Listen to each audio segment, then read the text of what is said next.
Hola, buenas tardes. Estamos aquí en la Rosa Luxemburg Stiftung en Berlín y vamos a hacer un workshop o una sesión formativa sobre soberanía monetaria y trabajo garantizado, organizado por Izquierda Unida Berlín. Y bueno, el ponente hoy es Carlos García. Pues bueno, bienvenidos y bueno, luego a las preguntas vamos a empezar. Gracias, Dani. Bueno, muchas gracias por venir, compañeros y compañeras. Para mí es un placer otra vez estar con vosotros y también muchas gracias a la Fundación Rosa Luxemburgo por cedernos la sala, ¿no? Gracias a la Fundación Rosa Luxemburgo. Bueno, este workshop o charla versa sobre la soberanía monetaria y el trabajo garantizado y la relación que hay entre los dos. Entonces, por eso me gustaría empezar por el final, por la conclusión. La conclusión a la que llego, o la que creo que debemos llegar, es que todo país que emite su propia moneda y recauda impuestos en dicha moneda está en condiciones de garantizar el pleno empleo y la estabilidad de precios. Claro, esto a día de hoy suena bastante raro, porque ni tenemos soberanía monetaria, es decir, ni emitimos nuestra propia moneda. El euro es una moneda extranjera a todos los efectos. España es un país que usa el euro, pero no emite el euro. Y luego, además, hablar de pleno empleo con el 25% de paro es bastante llamativo. Y luego la estabilidad de precios. España está sumida en la deflación. Sin embargo, esto se debe a la gran mistificación que el neoliberalismo ha hecho sobre la economía. Por eso me gustaría que esta conclusión fuera acompañada de una frase de Henry Ford, el gran capitalista creador de los coches Ford, que dice lo siguiente: está claro que la gente no entiende el sistema monetario y bancario, porque si lo entendiese, habría una revolución antes de mañana por la mañana. Es decir, si realmente supiéramos lo cercanos que estamos, los instrumentos tan poderosos que tenemos para conseguir el pleno empleo y la estabilidad de precios, la gente se quedaría asombrada. Sin embargo, esta realidad es lo que el neoliberalismo pretende ofuscar, pretende oscurecer para que no pase, simplemente por una cuestión de intereses propios. Pero esta conclusión es verdad. Todo país que emite su propia moneda y recauda impuestos en dicha moneda está en condiciones de garantizar el pleno empleo y la estabilidad de precios. La charla la voy a dividir en tres partes. La primera está dedicada a la soberanía monetaria, la segunda al trabajo garantizado y la tercera la he titulado El pensamiento mágico neoliberal frente a la razón. Ingresos igual a gastos. Y aquí expondré, en la tercera parte, la mistificación que hace el neoliberalismo precisamente para negar la realidad, precisamente para negar la posibilidad cierta y deseable del pleno empleo y la estabilidad de precios. Empecemos por la primera parte, la parte dedicada a la soberanía monetaria. En esta parte simplemente voy a hablar de tres axiomas, muy sencillitos. El primer axioma dice que todo Estado que emite su propia moneda elige el nivel de desempleo de su economía. Es decir, que si tú tienes tu propia moneda, tu moneda nacional, tú eliges cuál es el porcentaje de desempleados que quieres que haya en tu economía. Lo eliges tú, el Estado. ¿Y esto por qué? Este axioma, ¿en qué se basa? Se basa en 4 puntos que son también muy sencillos de entender. Los Estados son los emisores monopolistas de su moneda. Nadie puede emitir moneda nacional de un país aparte del Estado de ese país. Es decir, tú, como Estado, eres el único que puedes emitir tu propia moneda. El número 2 es que los Estados pueden emitir toda la moneda que deseen, nunca se pueden quedar sin su propio dinero. Es decir, el Estado tiene la capacidad, tiene el derecho de emitir todo el dinero que quiera. Y número 3, los estados pueden comprar todo aquello que esté a la venta en su propia moneda, incluida la fuerza de trabajo desempleada. Es decir, la definición de parado, de desempleado, es una persona que queriendo trabajar a cambio de un salario no encuentra trabajo. Es decir, que para ser desempleado primero tienes que querer trabajar y luego tiene que haber alguien que quiera que trabajes para él. El Estado, al no estar sujeto a ninguna restricción monetaria en el sentido de emisión de moneda, siempre puede comprar todo aquello que esté a la venta en dicha moneda, porque nunca se puede quedar sin ella. Y esto incluye la fuerza de trabajo desempleada que le gustaría trabajar pero no encuentra trabajo. Es decir, el Estado siempre puede contratarte con su propia moneda. Y el cuarto es que los Estados siempre pueden pagar toda deuda contraída en su propia moneda, por la misma razón de antes. Si tú tienes una moneda en tu propia moneda, si tú contraes una deuda en tu propia moneda y nunca te puedes quedar sin tu moneda, esa deuda siempre la puedes pagar. Es por eso por lo que la deuda soberana, la deuda de los estados soberanos, siempre es pagable. Dicho estas 4 cosas, es decir, que no es cierto que el Estado esté restringido en su nivel de gasto por la recaudación de impuestos o por la emisión de deuda, no es cierto que haya que recaudar impuestos o emitir deuda para poder gastar, que es lo que el neoliberalismo ha hecho creer a la mayor parte de las personas. Esto no significa que el Estado deba gastar sin tino o deba gastar a niveles superiores a lo necesario, porque como vamos a ver, un gasto excesivo puede desencadenar presiones inflacionarias. Es decir, tú puedes crear todo el dinero que tú quieras como Estado, pero eso no significa que debas hacerlo, porque si la emisión de dinero es demasiado alta, tiene consecuencias perversas sobre la economía, sobre todo la inflación. Pero eso no significa que no puedas hacerlo. Puedes hacerlo, lo que pasa es que no debes. El axioma número 2 dice que los impuestos no financian el gasto público, sino que dan valor al dinero y regulan la demanda agregada. Una falacia que oímos sin cesar, tanto desde la izquierda como desde la derecha, es que hay que recaudar impuestos, el Estado tiene que recaudar impuestos para luego poder gastar ese dinero. No es verdad. No es verdad. Si tú eres el emisor de tu propia moneda, si eres soberano monetariamente, tú no necesitas ni emitir deuda ni recaudar impuestos para poder gastar. Eso es una falacia del neoliberalismo que se repite sin cesar. Eso es equiparar un Estado con un hogar. Eso, por ejemplo, Rajoy lo hace permanentemente.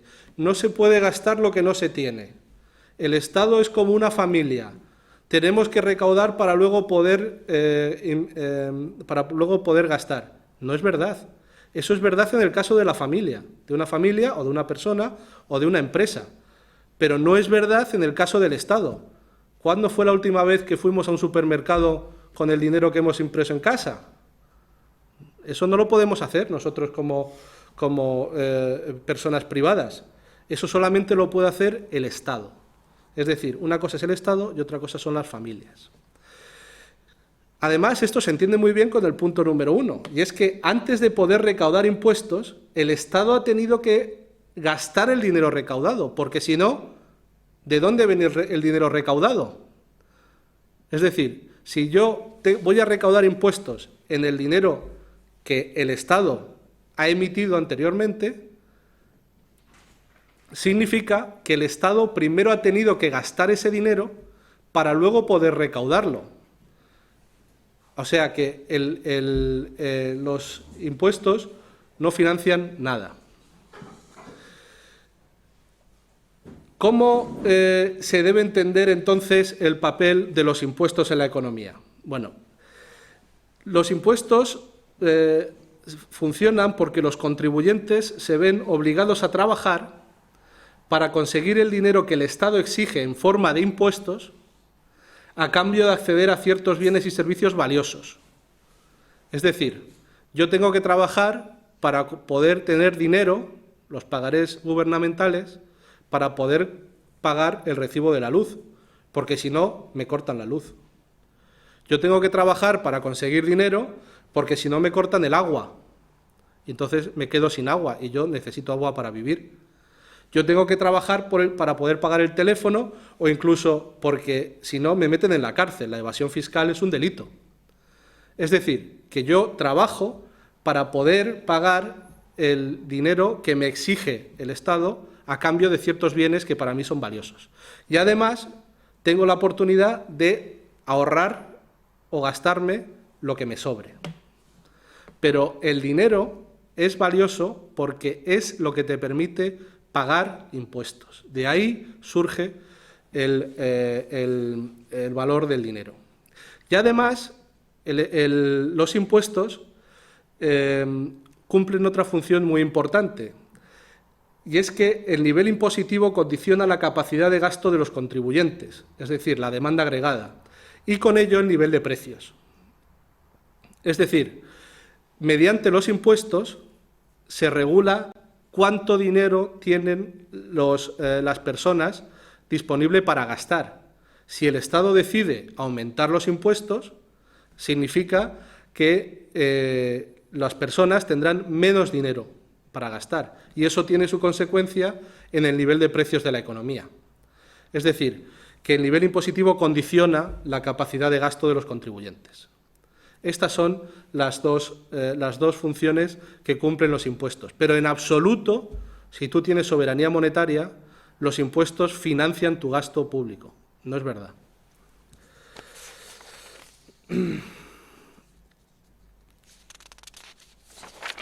El axioma número 3 dice que los estados crean dinero de la nada, literalmente de la nada, mediante tecleos informáticos en el Banco Central. Y esto es así desde un día muy concreto en la historia, que es el 15 de agosto de 1971, el shock de Nixon. Hasta entonces había un patrón oro o patrón dólar oro que efectivamente condicionaba la capacidad de emisión de dinero de las economías.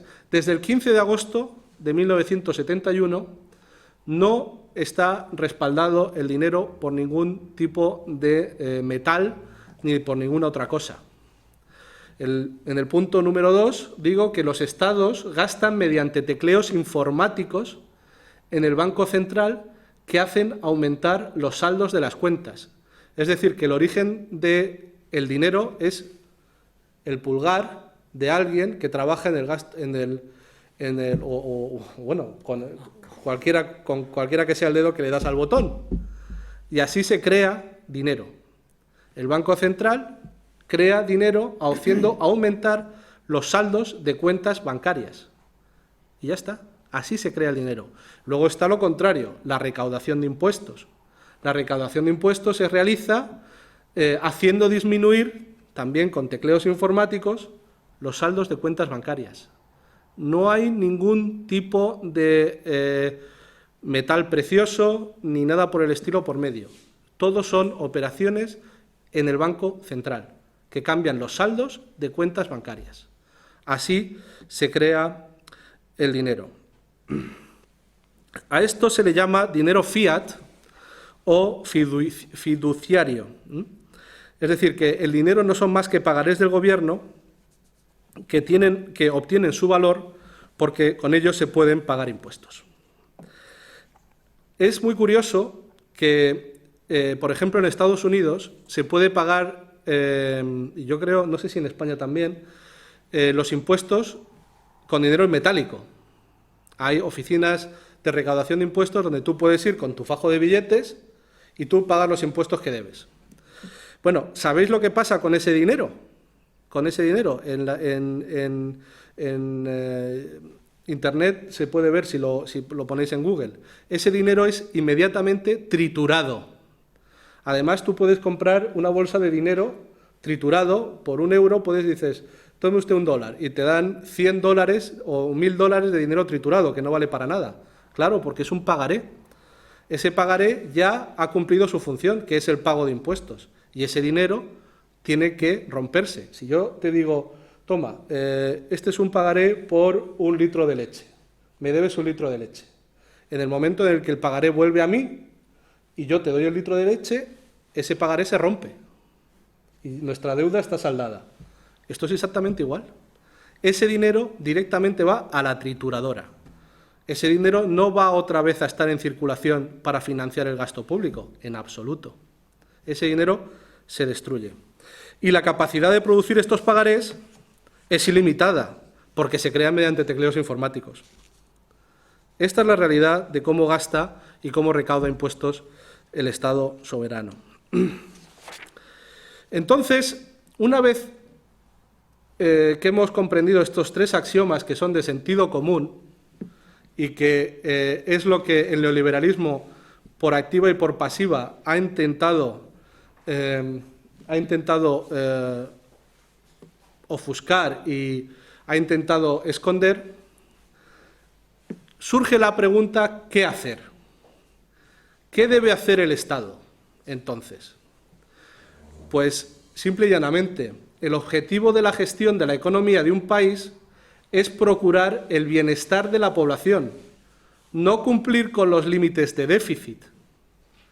Los límites de déficit autoimpuestos no tienen nada que ver con la función que debe desempeñar la economía.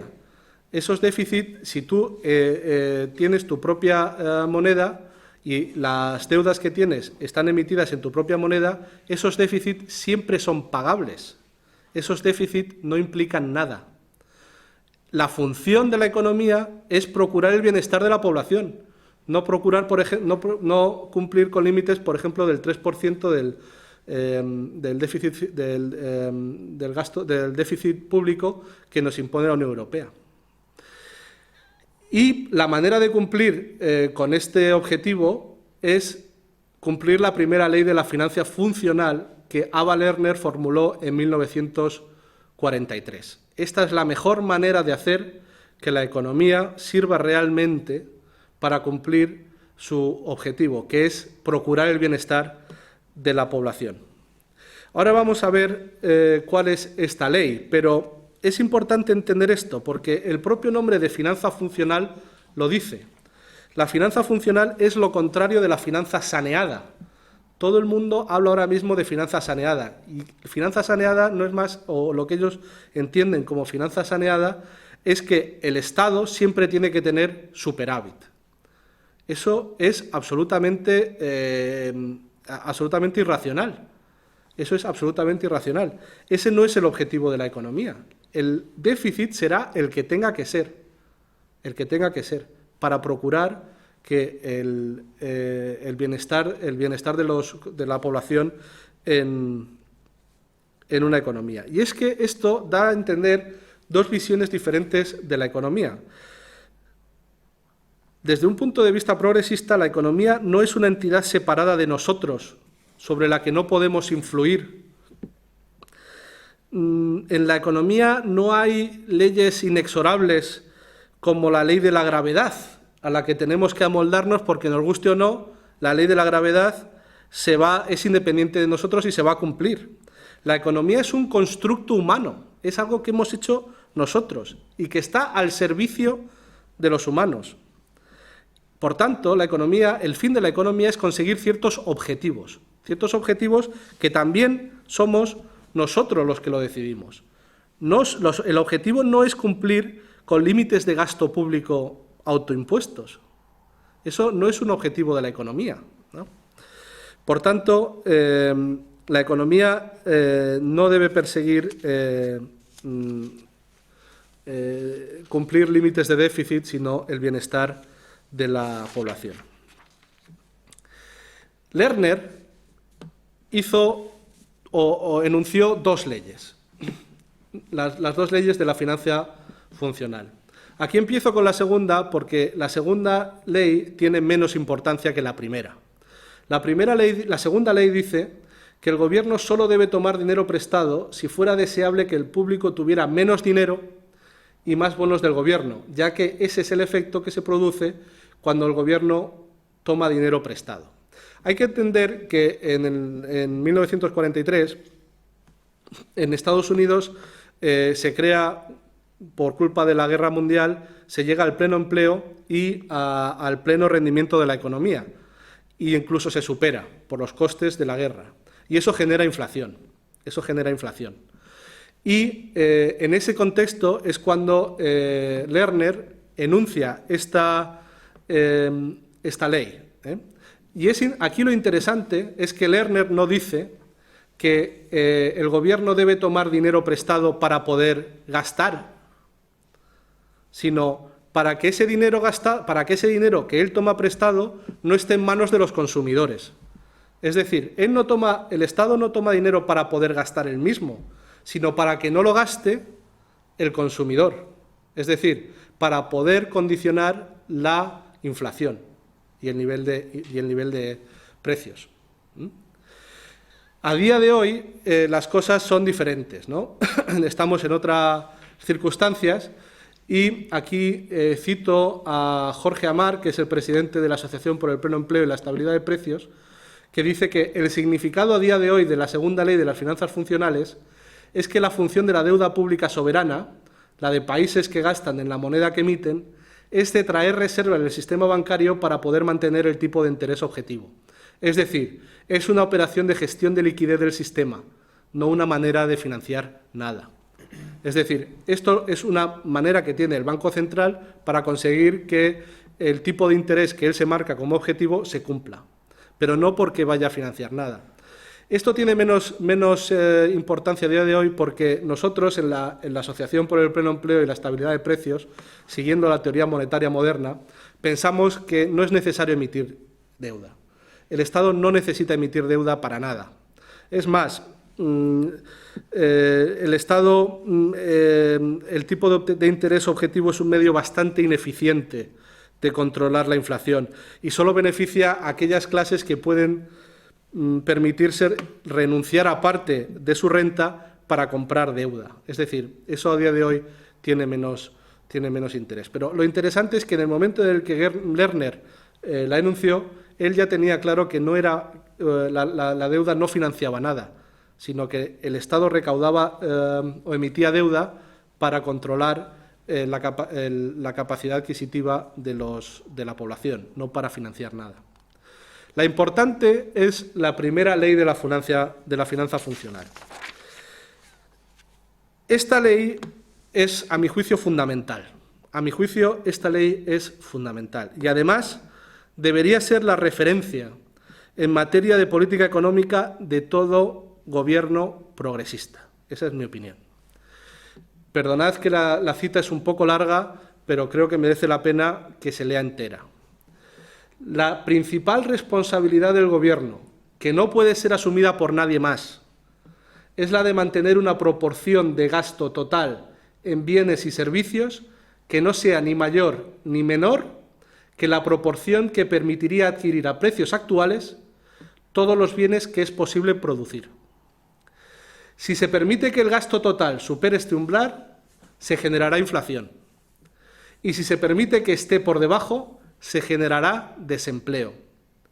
El Gobierno puede aumentar el gasto total, aumentando más el mismo, gastando más el mismo o reduciendo los impuestos de manera que los contribuyentes tengan más dinero que gastar.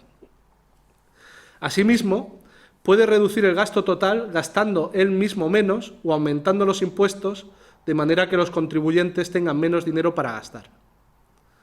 De esta manera, el gasto total puede ser mantenido al nivel adecuado. Esto es, será el suficiente como para comprar los bienes que puedan ser producidos por todos aquellos que deseen trabajar y al mismo tiempo no será lo suficientemente alto como para generar inflación.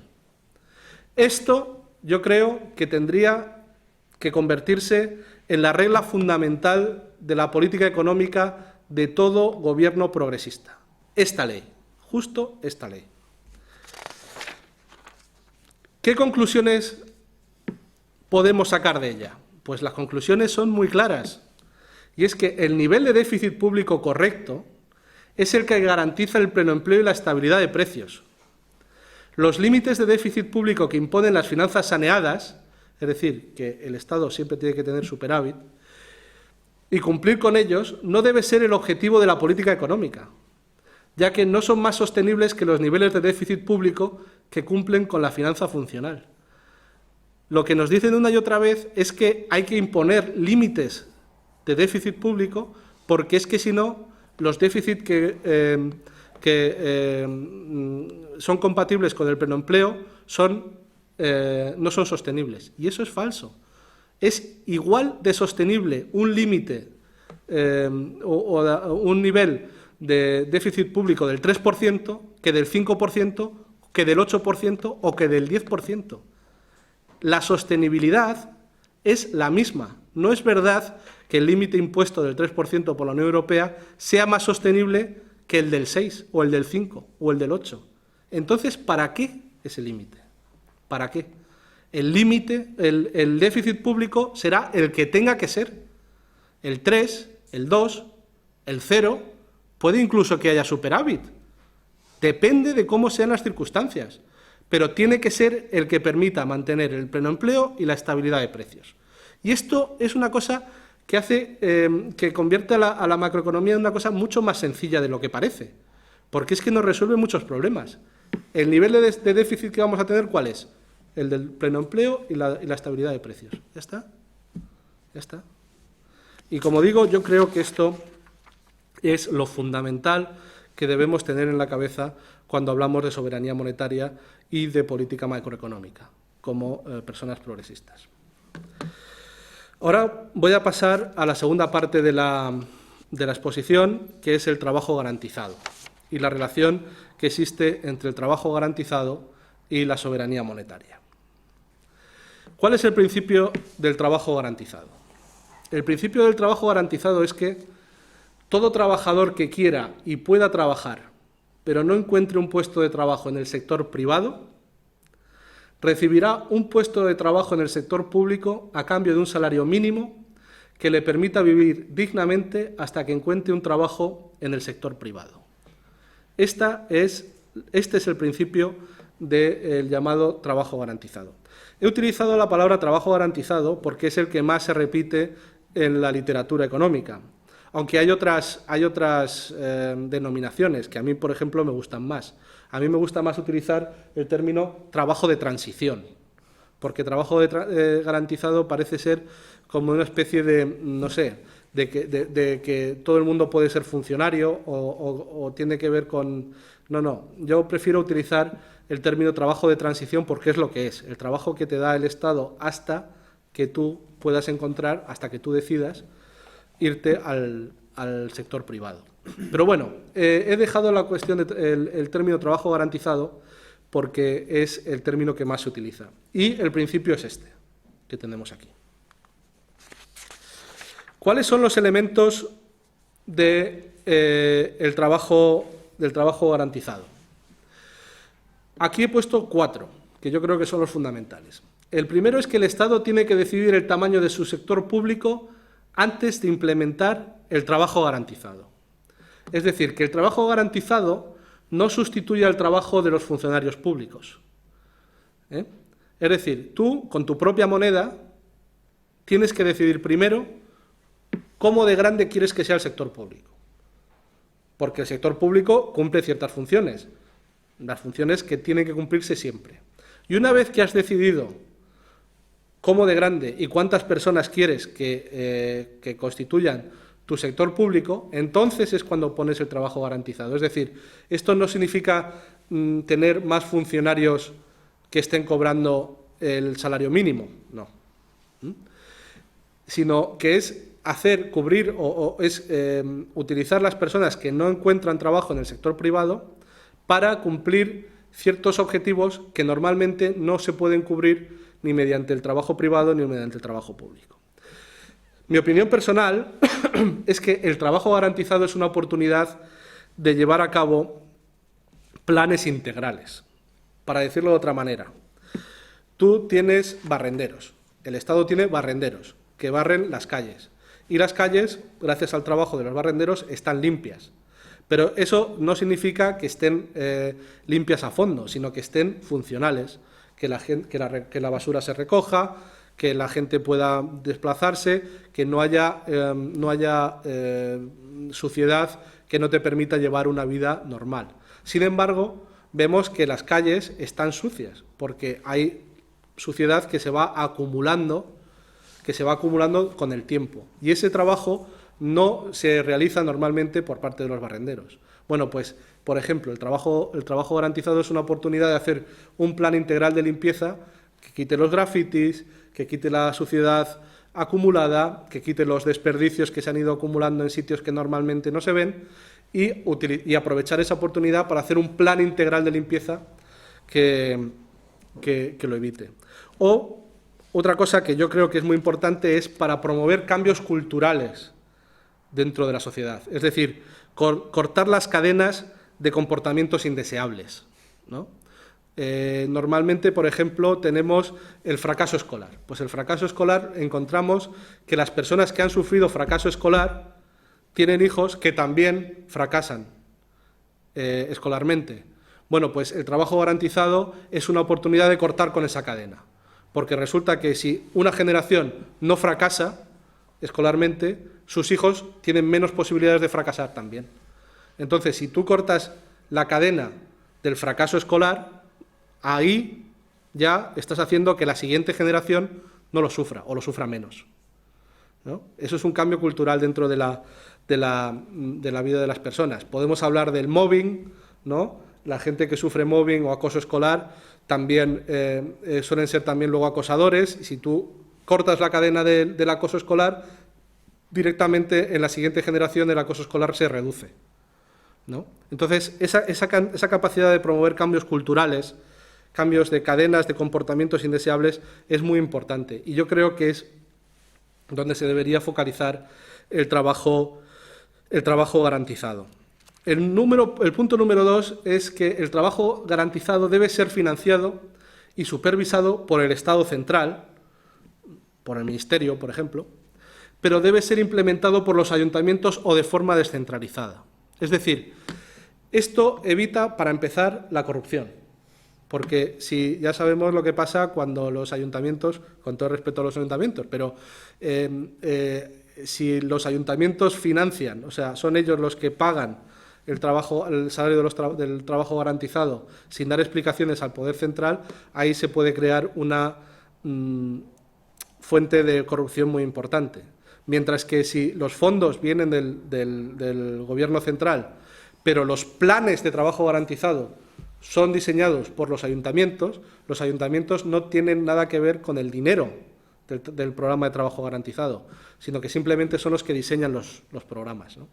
Eso es importante para permitir que no haya corrupción. Y además, bueno, esto significa que cada ayuntamiento, también podríamos hablar, yo he dicho ayuntamientos, pero podríamos hablar de juntas municipales de distrito en las ciudades muy grandes, tienen que tener planes de trabajo garantizado para sus ciudadanos que no encuentran trabajo. Es decir, es una responsabilidad que tendrían que asumir ellos, los ayuntamientos, juntas municipales de distrito, para ver en qué puntos se podría implementar un programa de trabajo garantizado.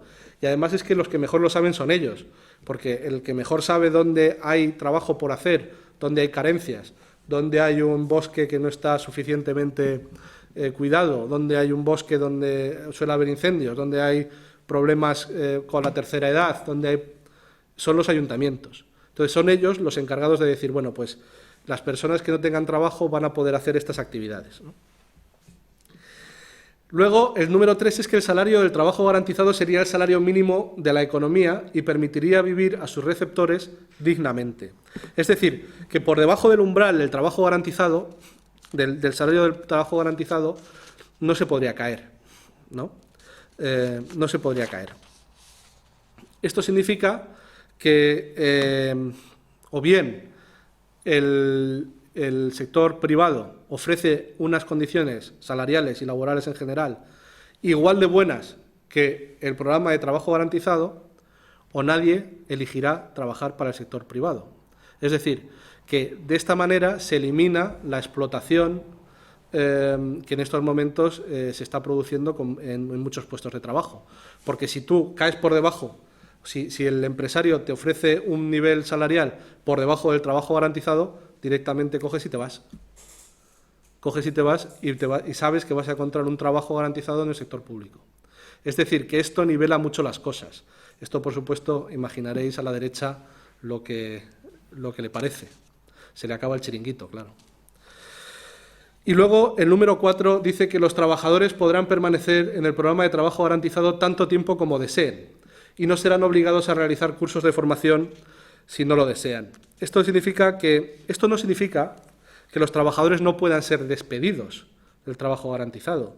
Es decir, la profesionalidad tendría que ser igual de exigente en el trabajo garantizado que en el trabajo del sector público. Es decir, tú tienes que cumplir con tus horas de trabajo estrictamente y ser igual de profesional que en el trabajo del sector privado. Pero si tú cumples con el trabajo que se te ha impuesto, tú tienes todo el derecho del mundo a quedarte el tiempo que quieras. No ahora que te dicen, bueno, pues además tienes que aprender inglés, sueco, mandarín y hacer no sé cuántos tipos de formación aparte de... No. Eso es una decisión del trabajador. Todo trabajador se puede quedar todo el tiempo que quiera en este trabajo garantizado. Estos son los 4 elementos que conforman el trabajo garantizado. ¿Cuáles son las ventajas del trabajo garantizado? Aquí he puesto 5. Son yo creo, las fundamentales. El trabajo garantizado funciona a modo de poderoso estabilizador automático tanto en tiempos de crisis, tanto en las crisis como en las épocas de bonanza económica, porque el trabajo garantizado permite estabilizar el nivel de gasto en la economía. Si hay una recesión y el nivel de empleo cae en el sector privado, el nivel de gasto se mantiene porque esa gente va a parar directamente al sector público. Entonces, esa gente sigue teniendo capacidad de gasto, la capacidad de gasto que le permite el trabajo garantizado. Y luego, en tiempos de bonanza, también te aseguras que las demandas de aumentos salariales no son muy grandes, porque el empresario siempre puede recurrir a las personas que están en el trabajo garantizado y decir, bueno, si tú tienes unas exigencias salariales demasiado altas, siempre encontraré a alguien en el trabajo garantizado que pueda hacer tu trabajo por menos dinero. Es decir, que tanto en las crisis como en las épocas de bonanza, el trabajo garantizado es un estabilizador automático muy importante. El trabajo garantizado, y esto también es fundamental, ayuda a controlar tanto la inflación como la deflación, fijando los salarios al salario del programa del trabajo garantizado y haciendo aumentar la producción de la economía. Acabamos de decir que el trabajo garantizado hace que los salarios se mantengan más o menos estables, cercanos o alrededor del salario del trabajo garantizado, tanto en las crisis como en las épocas de bonanza. Pero es que además hacen aumentar la producción de la economía, que es una cosa que el neoliberalismo se olvida. Es decir, si el problema de la inflación es que hay demasiados bienes de consumo, demasiado pocos bienes de consumo para todo el dinero que hay en circulación, es decir, si hay un exceso de dinero en circulación, tienes 2 opciones. O reduces la cantidad de dinero en manos de los consumidores o aumentas la producción de la economía. Porque si aumentas la producción de la economía, hay más bienes que se pueden consumir y no se crea inflación. Y esto es precisamente lo que hace el trabajo garantizado. ¿Cómo se aumenta la producción de una economía? Garantizando el trabajo. Lo que no tiene ningún sentido es tener a 25% de la población sin producir absolutamente nada. Si tú tienes ese 25% de la población produciendo bienes y servicios, también tienes más bienes y servicios que adquirir con tu dinero. Por lo tanto, también se controla o ayuda a controlarse de esa manera la inflación. Luego, el siguiente punto es que es obvio, ¿no? El trabajo garantizado ayuda a paliar los problemas sociales relacionados con el desempleo y el empleo precario, que os voy a contar que no sepáis, o que no sepamos todos. Es decir, desde problemas de exclusión social, problemas psiquiátricos, problemas familiares, problemas de drogadicción, problemas de todo tipo asociados al desempleo. Eso nos lo quitaríamos de en medio, ¿no? Que eso no solamente genera mucho sufrimiento, sino que además genera unos costes económicos muy, muy grandes, ¿no? Igual que con el empleo precario. Se acabó la precariedad, se acabó trabajar por salarios indignos, se acabó. Y además, como decíamos antes, el trabajo garantizado fomenta la calidad del empleo en el sector privado, ya que el sector privado se ve obligado a ofrecer unas condiciones laborales que sean por lo menos tan buenas como en el programa de trabajo garantizado, porque como sean peores, me voy. Y ahí te quedas con tus trabajos de horarios infinitos por salarios de miseria. Me voy. Me voy al trabajo garantizado, donde voy a tener un salario digno y un trabajo digno. Así de claro. Así de claro.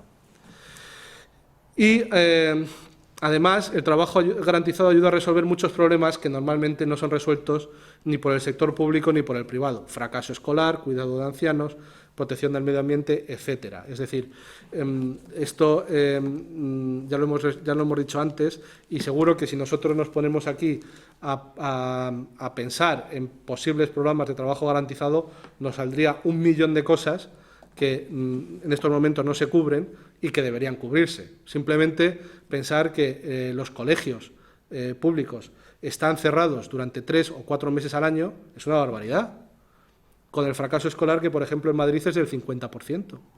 ¿Cómo con un fracaso escolar del 50% los colegios están cerrados durante 4 meses al año? No puede ser, no puede ser. Esto ayudaría a utilizar más eficientemente los recursos que ya disponemos, ¿no? Y aunque esto no es una cuestión que vamos a tratar hoy, y esto también hablaré al final, creo que esto es mucho mejor que la renta garantizada, que la renta básica garantizada, que por cierto es un invento neoliberal y que no en los sitios donde se ha implementado no ha resuelto la mayoría de los problemas que intentaba solucionar, ¿no? En Alemania tenemos la experiencia del Hartz IV, por ejemplo, ¿no? Importante es que mediante el trabajo garantizado se ayuda a controlar la inflación mediante el pleno empleo y no mediante el desempleo, porque para el neoliberalismo el desempleo es la solución, no el problema, ya que es la manera de mantener la demanda agregada bajo control. Entonces, lo que ha hecho el neoliberalismo es hacer que la expresión el problema del paro sea un eufemismo. En el neoliberalismo el problema no es el paro. En el neoliberalismo el paro es la solución que tiene este sistema perverso de garantizar cierto tipo de cosas, sobre todo la obsesión con la inflación que tienen.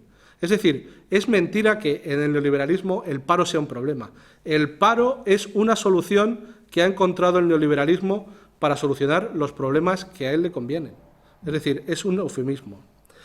Y además el neoliberalismo hizo que el pleno empleo dejara de ser un objetivo de la política económica y pasamos a tener unos discursos que hablaban, y esto es un término que se utiliza en la literatura económica, de tasa natural de desempleo.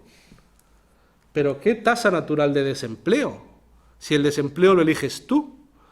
Con tasa natural de desempleo, lo que dicen es que el desempleo tiene que ser el suficiente como para mantener la estabilidad de precios.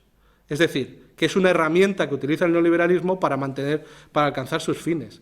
No hay tal cosa como una tasa natural de desempleo. Un desempleado, por definición, no quiere estar desempleado. ¿Cómo puede haber una tasa natural de desempleo? Entonces, y además introduce otro término, que es el de la plena empleabilidad. En vez de pleno empleo, hay que ir hacia la plena empleabilidad. Es decir, que la culpa del desempleo es del desempleado, porque no está a la altura. Es decir, si tú fueras empleable, encontrarías un trabajo, pero como eres tonto, estás desempleado. Es decir, la culpa es tuya. Y estas son las dos maneras que el neoliberalismo ha hecho que el pleno empleo deje de ser un objetivo de la política económica. Y ahora hablamos de tasa natural de desempleo, de plena empleabilidad, etcétera. Bueno, pues aquí directamente eso se evita. Aquí el pleno empleo es lo que se utiliza para conseguir los objetivos que nos hemos marcado, en vez de utilizar el desempleo como medio para alcanzar nuestros fines. Y con esto pasamos al punto número 3. Antes de pasar al número 3, habría directamente que decir que en este punto nos hemos cargado el neoliberalismo, directamente. En estos momentos el neoliberalismo ya ha sido totalmente desacreditado. Sin embargo, el neoliberalismo se defiende, claro, se defiende. Se defiende en las universidades, donde, quitando honrosísimas y extrañísimas excepciones, todo lo que se estudia es economía neoliberal, errónea. Se estudia también, también tenemos organizaciones como el Fondo Monetario Internacional, el Banco Mundial, la Unión Europea, donde son máquinas al servicio del pensamiento neoliberal para negar exactamente lo que acabamos de ver, que es un constructo que no se sostiene por ningún sitio y que además, en el momento en el que se entiende cómo funciona, como decía Ford, la gente, en el momento en el que se dé cuenta de que el déficit del 5% no es más sostenible que el del 8 o el del 3 o el del 2, y que además la soberanía monetaria te permite que el Estado sea el que elige el nivel de desempleo, la revolución, o por lo menos el decir hasta aquí hemos llegado, es el paso siguiente. Pero claro, el neoliberalismo, frente a la razón, apela ¿a qué? Pues apela a lo que Bill Mitchell, en su libro La distopía del euro, llama pensamiento mágico. Y, para empezar, podríamos dar una definición de neoliberalismo. William Mitchell, profesor de economía en Australia, que acaba de escribir un libro que sale en 2016 que se llama La distopía del euro, define el neoliberalismo de la siguiente manera. Neoliberal es todo aquel que cree que el gasto público se financia mediante la recaudación de impuestos o mediante la emisión de deuda pública.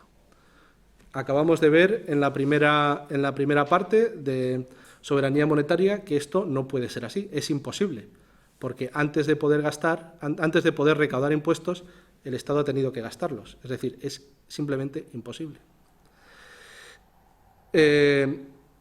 Y aquí, por ejemplo, vemos un ejemplo de pensamiento neoliberal, que además no es solamente afecta a la izquierda y a la derecha, a la derecha solamente, sino que afecta a la izquierda y a la derecha. En todos los partidos encontramos el pensamiento neoliberal. Por ejemplo, esta frase: son dos las formas principales en que un Estado financia sus gastos, impuestos o deuda. Exactamente la definición de Bill Mitchell. Y esto lo dice en El Capital del siglo XXI Thomas Piketty, y es la primera frase del capítulo 16. Thomas Piketty, que en muchos círculos es considerado como el economista de la izquierda. Bueno, pues es exactamente la definición de neoliberal. Frente a esto, ¿cuál es la realidad? La realidad es la ecuación fundamental de la macroeconomía, que es una cosa que está inventada desde hace mucho tiempo y que no dice nada más que ingresos es igual a gastos. Para que se pueda ingresar a algún sector, primero tiene que haberse producido un gasto, y la suma es igual a 0. Aquí tenemos esta fórmula, que es T menos G, S menos I, M menos X igual a 0. Y es la suma de los balances de los tres sectores. El balance del sector público más el balance del sector privado más el balance del sector exterior es igual a 0. Es igual a 0. ¿Qué significa esto? Primero, que el déficit público es igual al superávit no público. Es decir, que si el sector privado quiere ahorrar, el sector público tiene que incurrir en déficits. Pongamos que tenemos una balanza de pagos igual a 0. Importamos igual lo mismo que exportamos, es igual a 0. Si la única manera que tiene el sector privado de ahorrar, de tener superávit, es si el sector público incurre en déficit. Si el déficit del sector público nos imponen que sea del 3%, significa que el ahorro máximo del sector privado es del 3%, que en estos momentos es absolutamente incompatible con el pleno empleo en España.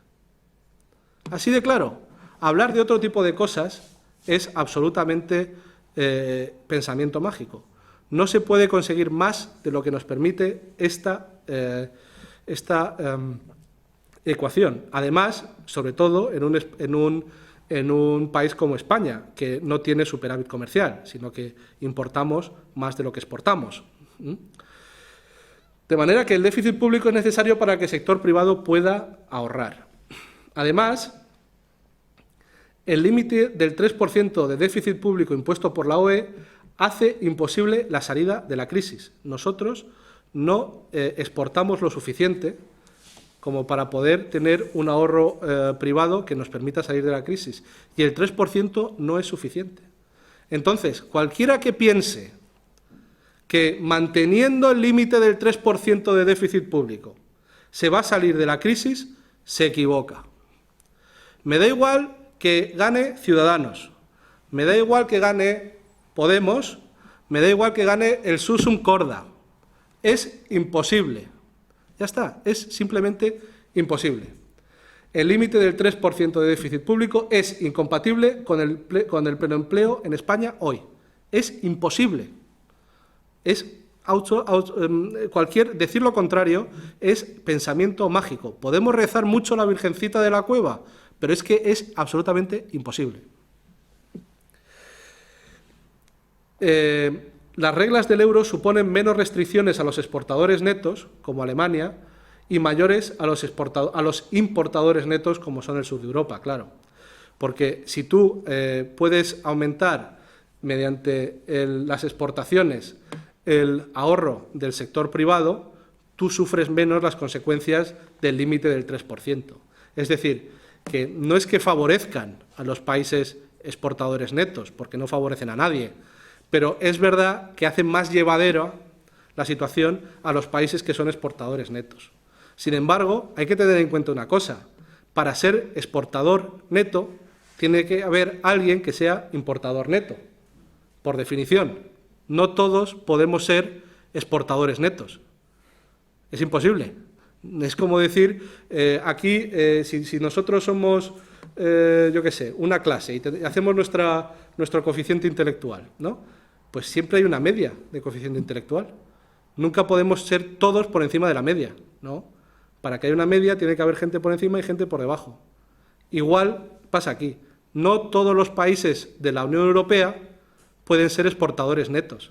Para que haya exportadores netos tiene que haber importadores netos. Es decir, que esto solamente beneficia a los exportadores netos del norte de Europa. Y esto va exactamente en contra, está diseñado para ir en contra de los intereses del sur de Europa.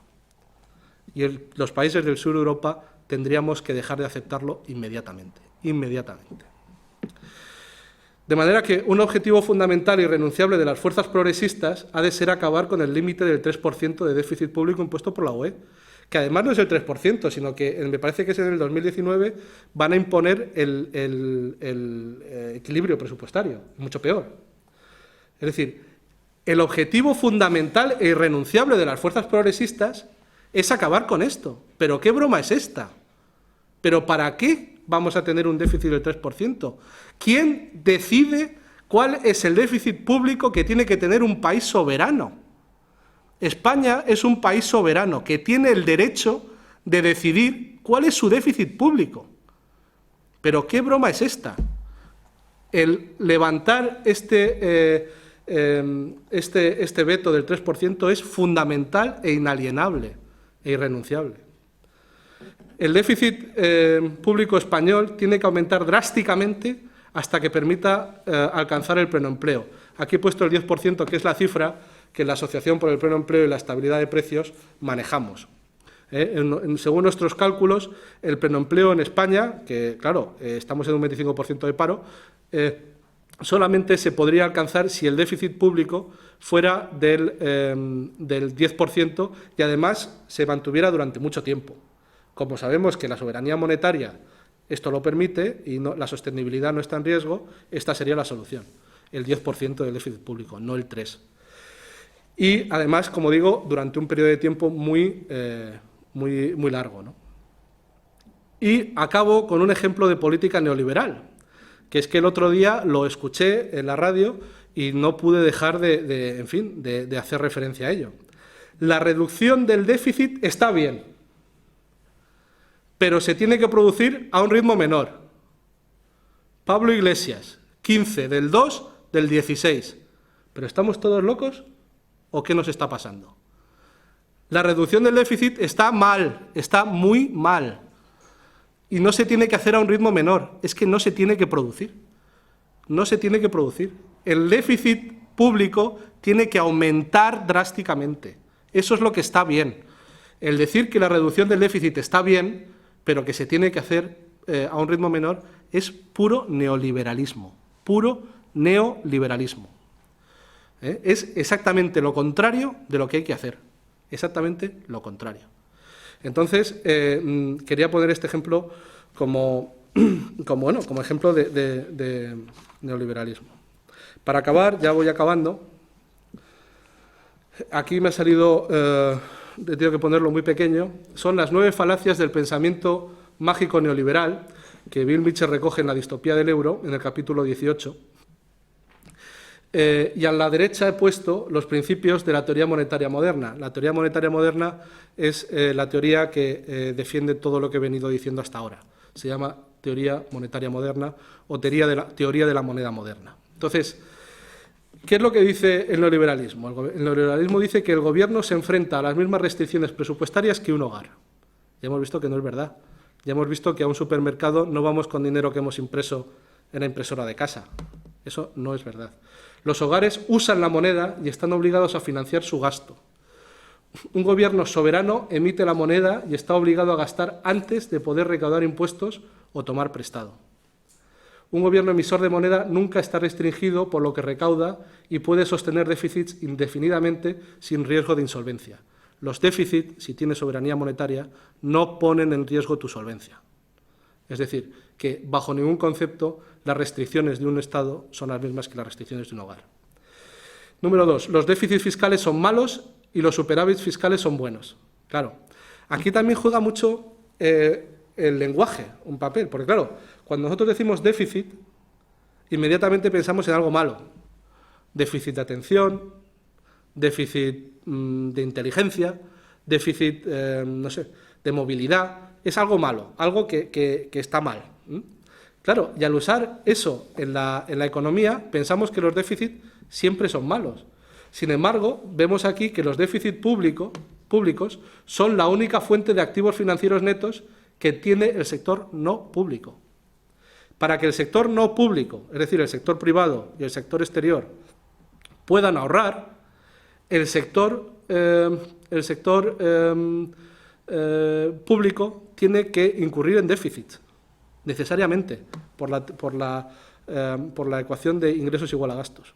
Es decir, eso de que, por definición, los déficits fiscales son malos y los superávits son buenos, no tiene ningún sentido. Luego, el resultado fiscal debe equilibrarse, los superávits fiscales contribuyen al ahorro nacional. Tenemos que ahorrar para luego poder gastar. Entonces, tenemos que tener superávits.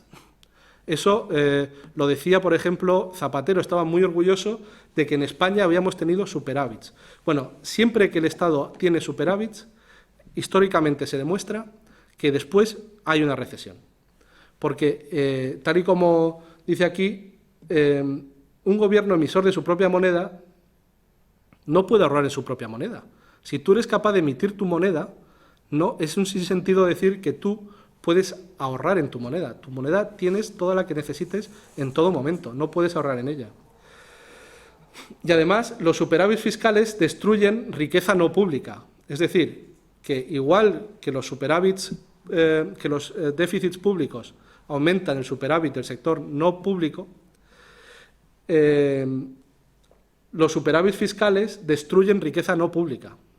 Es al contrario, es una igualdad, ¿no? Y los déficits fiscales aumentan la riqueza no pública. La riqueza.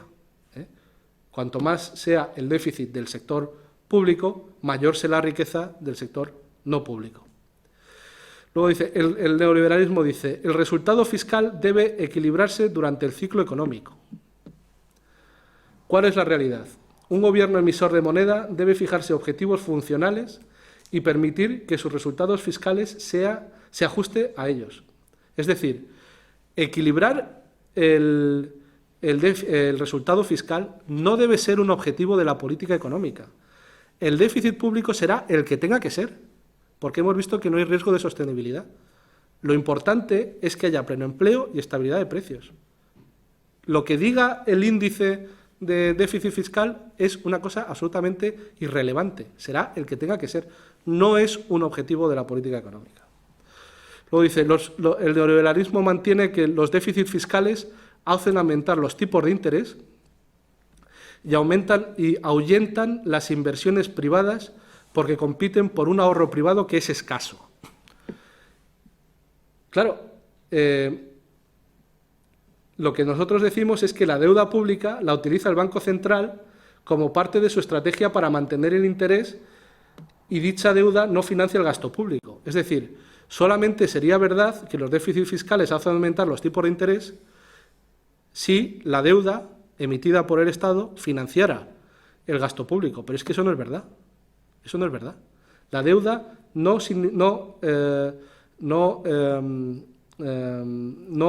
la utiliza el Banco Central para mantener el tipo de interés, sino que la utiliza para mantener el tipo de interés, no la utiliza para financiar el gasto público. No es verdad. Y además no hay riesgo de suspensión de pagos en la deuda emitida por un gobierno en su propia moneda, porque como ya hemos visto, tú siempre puedes emitir toda la moneda que quieras. Tú los pagarés de deuda pública, si tú eres un gobierno soberano, siempre los vas a poder pagar, siempre, porque el único que puede emitir moneda eres tú. Y nunca puedes quedarte sin tecleos informáticos para pagar los bonos. Es decir, que no hay ningún tipo de peligro de no poder pagar. Los gobiernos emisores de moneda no necesitan tomar prestado, sino que siempre pueden crear más dinero. Los déficits públicos estimulan el crecimiento y los ahorros privados, ya que hacen que la renta nacional crezca. Cuanto mayor sea el déficit público, mayor será el ingreso del sector no público. Luego, otra falacia del neoliberalismo es que los déficits fiscales conllevan impuestos más altos en el futuro. Y aquí tenemos el mismo caso que con el tema de la deuda. Los contribuyentes no financian el gasto público. ¿A santo de qué los déficits fiscales conllevan impuestos más altos en el futuro? No es verdad. Los déficits fiscales es imposible que conlleven impuestos más altos en el futuro. No es verdad. Luego dice, el gobierno se va a quedar sin espacio fiscal, es decir, sin dinero. Es una cosa que escuchamos permanentemente. Los estados se pueden quedar sin dinero. Sin embargo, el espacio fiscal no viene definido en los términos de ciertos ratios financieros, sino que se refiere a la cantidad de recursos reales disponibles que el gobierno es capaz de utilizar para llevar a cabo su programa socioeconómico. Es decir, tú no te puedes, si tú eres un gobierno soberano, no te puedes quedar sin dinero. El dinero lo puedes crear en cualquier momento todo el que necesites. Las restricciones a las que estás sujeto son los bienes reales, las cosas, los recursos reales, no el dinero. El dinero no se te puede acabar nunca, porque tú puedes crear todo el que quieras. Lo que se te puede acabar son los recursos reales, la mano de obra, las materias primas, etcétera, etcétera. Pero no te puedes quedar sin dinero, es imposible. Te puedes quedar sin recursos, pero no sin dinero. Luego dicen que el gasto público es inflacionario. Y digo, ahora volveré al tema, ¿no? En la práctica, la inflación nunca es un fenómeno monetario. Escuchamos una y otra vez que todo gasto público es siempre inflacionario y que además la inflación siempre es un fenómeno monetario. Es decir, siempre es culpa de que el Estado emite demasiado dinero. Eso es históricamente falso. Históricamente falso. En la práctica, la inflación nunca es un fenómeno monetario. Si vemos, por ejemplo, que es los ejemplos que a ellos siempre les gusta citar, de Zimbabue o de la República de Weimar, vemos que el problema no es que el Estado emitiera demasiado dinero. El problema es que no había recursos suficientes como para mantener la estabilidad de precios. Alemania acababa de salir de la Primera Guerra Mundial y su capacidad productiva se había ido al garete, y entonces lo que no era capaz de producir era la cantidad de producto suficiente como para que los precios no subieran. Simplemente dejaron de producir un montón de cosas porque los recursos para producirlos habían sido destruidos por la guerra. En Zimbabue, igual. En Zimbabue hay una reforma agraria, seguramente por razones que podemos compartir, pero que supone que la producción de bienes de consumo en Zimbabue caiga drásticamente. Y entonces es cuando los precios empiezan a subir. Es decir, siempre es un problema de recursos reales, nunca es un fenómeno monetario. Ahí pongo en la práctica, porque claro, efectivamente, si un gobierno en un país tiene pleno empleo y además esa economía funciona a pleno rendimiento de sus capacidades productivas y además exporta mucho, entonces si el gobierno decide bajar los impuestos o aumentar su déficit, de manera que el sector no público aumenta su capacidad de gasto, entonces sí se puede generar inflación. Pero ¿por qué iba a hacer tal cosa? Es decir, a ningún gobierno, ni democrático ni dictatorial, se le ocurriría hacer tal cosa. Porque además la inflación es una cosa muy impopular que crea mucho malestar entre la población. Entonces, si tú tienes pleno empleo, utilizas todos los recursos a tu disposición en la economía, exportas muchísimo, ¿para qué vas a aumentar todavía más la capacidad adquisitiva de los consumidores en tu país? ¿Para crear inflación? No tiene ningún sentido. Efectivamente, si hubiera un gobierno que lo hiciera, se generaría inflación, pero en la práctica eso nunca pasa. En la práctica, la inflación nunca es un fenómeno monetario, siempre es un problema de los recursos reales. Y luego, por último, se dice que los déficits fiscales conllevan un sector público de grandes dimensiones. Y eso es, otra vez, mentira. El tamaño del sector público es una elección política. Tú, con tu propia moneda, puedes elegir cómo de grande quieres que sea tu sector público. Lo puedes elegir tú. Y los países que tienen sectores públicos de pequeñas dimensiones también incurren en déficits. Lo normal es incurrir en déficit, sea cual sea el tamaño de tu sector público. Los sectores públicos pequeños también incurren en déficit. Es decir, que decir que los déficits públicos conllevan sectores públicos de grandes dimensiones tampoco es verdad. También es un pensamiento mágico no basado en la realidad. Y con esto llegamos a la conclusión del principio. Y es que todo país que emite su propia moneda y recauda impuestos en dicha moneda está en condiciones de garantizar el pleno empleo y la estabilidad de precios, que es lo que hay que hacer, como decíamos al principio. Para el futuro, creo que se han quedado dos cosas en el tintero que por culpa de la falta de tiempo y porque ya nos estamos alargando, pues no se ha podido tratar, ¿no? Una es un debate que creo que podría ser, que deberíamos tener, ¿es compatible la permanencia en el euro con el Estado social? ¿Sería deseable abandonar el euro? Si así fuera, ¿cuál sería la mejor manera de hacerlo? Nosotros estamos trabajando en la Asociación por el Pleno Empleo y la Estabilidad de Precios en un plan que hay gente que defendemos que la salida del euro es mucho menos costosa y mucho menos traumática que lo que la gente se cree. Tenemos, por ejemplo, a gente como Warren Mosler, que ha presentado un plan para la salida del euro que solamente lo defiende él y que creo que debería ser discutido. Y a mí me encantaría poder exponéroslo. No sería en absoluto tan dramático ni tan terrible como la gente se cree. Lo dramático, triste y terrible es la situación de ahora, no la situación que se podría generar. Aunque es verdad que salir del euro de una manera errónea sería peor que quedarse. Es decir, primero tenemos que saber cómo salir antes de salir. Y luego el segundo debate que yo creo que deberíamos tener es trabajo garantizado, renta básica o ambos. Y también es fundamental saber si son posibles dentro del euro. Esto queda para el futuro, lo digo por si es de interés. Una pequeña bibliografía para hacer este PowerPoint: La distopía del euro, de Bill Mitchell, de Lola Books; El trabajo garantizado, una propuesta necesaria frente al desempleo y la precarización, de Adoración Gaumán, Alberto Garzón, Francisco Trujillo, Eduardo Garzón y Héctor Illuec; Teoría monetaria moderna, de Randall Wright; Los 7 fraudes inocentes capitales de la política económica, de Warren Mosler; y La economía desenmascarada, de Steve King. Os recomiendo a todos que, si tenéis interés en este tema,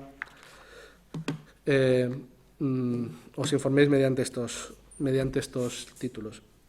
Y nada más decir que yo pertenezco a la Asociación por el Pleno Empleo y la Estabilidad de Precios. Esta es nuestra web y nuestro email. Y estáis todos invitados nos acabamos de formar y estáis todos invitados a formar parte de la PEP. Sois todos bienvenidos. Y básicamente en la asociación lo que hacemos es discutir de estos temas, ¿no? Básicamente. Y por favor, yo lo único que quiero terminar es decir que tenemos que dejar de lloriquear y tenemos que dejar de quejarnos. El neoliberalismo nos ha sumido en el principio TINA, there is no alternative, y ha llegado el momento de echar abajo ese mito. Hay alternativas. La teoría monetaria moderna es una de ellas, pero ya no hay excusa para no llevarlo a cabo. Es decir, el neoliberalismo se puede acabar mañana, es una decisión nuestra, y se puede acabar mañana para cambiarlo por algo mucho mejor, que permita el pleno empleo y la estabilidad de precios. De manera que os invito a profundizar en este tema, en la teoría monetaria moderna. Os invito a que juntos nos movilicemos y nos organicemos y nos unamos e investiguemos, porque las soluciones están al alcance de nuestra mano. Solamente tenemos que hacerlo, y además podemos hacerlo y debemos hacerlo. Es nuestra obligación, ¿no? Y de momento tenemos la propuesta de trabajo garantizado de Izquierda Unida en las últimas elecciones, que es una propuesta que bebe directamente de la teoría monetaria moderna y que es un paso en la buena dirección. De hecho, yo creo que es el mayor acierto en política económica desde hace mucho en nuestro país, ¿no? De manera que solamente cabe aplaudir esa iniciativa de trabajo garantizado de Izquierda Unida y profundizar en ella y profundizar en el camino de la teoría monetaria moderna para acabar de una vez por todas con el neoliberalismo que nos está haciendo la vida imposible a todos. Muchas gracias.